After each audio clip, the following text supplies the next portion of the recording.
ধান লাগা ও ভাইয়েরা কেচ্ছা লাগা আলম ভাইয়ের কেচ্ছা লাগা হা হা হা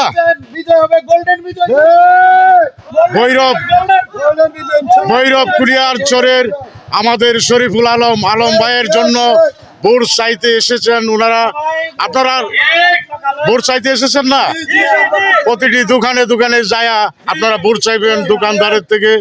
আল্লাহ বাঁচাইলে আমাদের শরীফুল আলম ভাই ভৈরব কুলিয়ার চর থেকে সর্বোচ্চ সম্মানিত ভোট পেয়ে সংসদে যাবে, এই দোয়াই করি। সবাই বলি আমিন আমিন আমিন সুম্মা আমিন।